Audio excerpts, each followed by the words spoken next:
ደግነቱ፣ ቅንነቱ፣ ለስራ ያለው ፍቅሩ ባህሪያነት የሚደነቅ የሚጠቀስ ሰው ነው። እኔ ዋናው ነገር እዚህም ላይ እንደተገለጸው ሁሉ ጊዜ በልባችን ትኖራለህ የምለው ሁሉ ጊዜ በልባችን ይኖራል።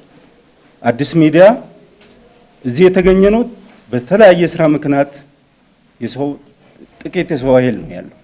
ሁሉም ልቡን ያዘ ነው። ልቡን በጣም ነው ከልቡ ያዘ ነው።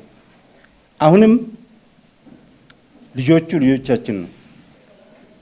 ልጆቹ ከኛ ጋር አንድ ቁም ነገር ላይ ሳናደርስ ከኋላ እንደማንቀር እኛ እያሰብን እየተነጋገርን ስለሆነ ፈጣሪ ይጨመርበት፣ ነፍሱን በአጸደ ገነት ያኑርልን፣ ነፍስ ማርልን ነው የምለው። በህይወቴ ከደነገጥኩባቸው ሁለት ድንጋጤዎች ውስጥ ሶስተኛው እሱ ነው ማለት ነው። በጣም አዝናለሁ። ሳለ ገብርኤልን እንደ ጓደኛም እንደ ስራ ኃላፊም የዜና ክፍሉ አስተባባሪ ሆኜ ረጅም ጊዜ ሰርቻለሁ። በደንብ አውቀዋለሁ። ኤክስፒሪየንስ አለው። ለመስራት ፍላጎት አለው። አላማ አለው። የመንግስትን ፖሊሲ ኢንተርናላይዝ ያደረገ ነው፣ ያውቀዋል።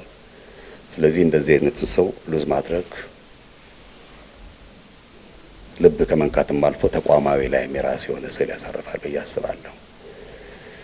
ለስራ ለሙያ መሰጠት ምን ያህል ትልቅ ነገር እንደሆነ ሰው ካለፈ በኋላ ለካ እንደዚህ የሚከበራል የሚለውን ነገርም ያሳየበት ስለሆነ ሳለ ገብርኤል ተባረክ አለፈ። ስራው ግን አላለፈም። ቤተሰቦቹ አሉ። እነሱን የማገዝና የማቆመኛ ኃላፊነት ነው።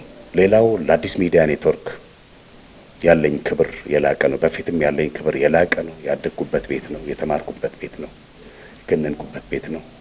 አዲስ ሚዲያ ኔትወርክ አመራሩ፣ አዲስ ሚዲያ ኔትወርክ ሰራተኞቹ በአንድ ቤት ውስጥ የሚኖሩ ቤተሰቦች ናቸው እንጂ ተገንጥለው የቆሙ አይደሉም። ሁሉም እንባውን እያዘራ በዛ ቦታ ላይ ተገኝቶ ጧት ላይ ሰራተኞቹን መኪና ልኮ የሆነውን ነገር እንዲያረጋግጥ እስከ ሆስፒታል ድረስ ተሄዶ ይሄ በጣም ላለው ሰራተኛ ትልቅ ጉልበት ነው።